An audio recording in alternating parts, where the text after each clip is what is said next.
Madani.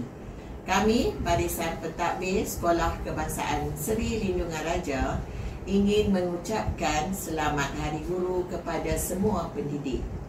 Guru bukan sekadar penyampai ilmu, tetapi juga pembina peribadi, penyuluh masa depan dan tonggak kejayaan bangsa. Terima kasih atas segala usaha, dedikasi dan penghargaan yang dicurahkan demi kejayaan anak-anak kita. Semoga semangat mendidik terus subur dalam jiwa kita semua. Selamat Hari Guru. Guru pemacu reformasi pendidikan.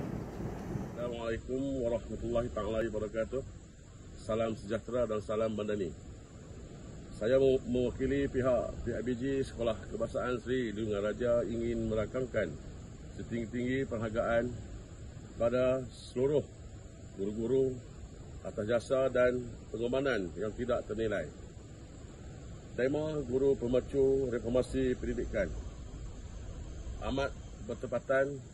Guru-guru bukan sahaja mendidik tetapi turut membentuk masa depan negara dengan membimbing anak-anak kita semua menghadapi dunia yang sentiasa berubah dalam pelbagai cabaran.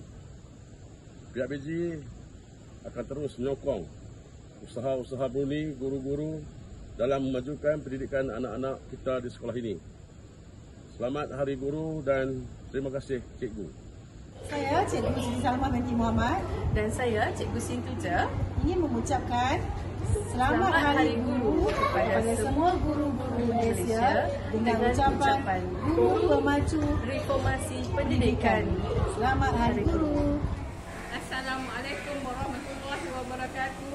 Kami, kaki tangan kantin sempena Hari Guru ini ingin mengucapkan Selamat Hari Guru kepada semua guru SK Seri Lindungan Raja kerana telah berkhidmat daripada tahun bertahun.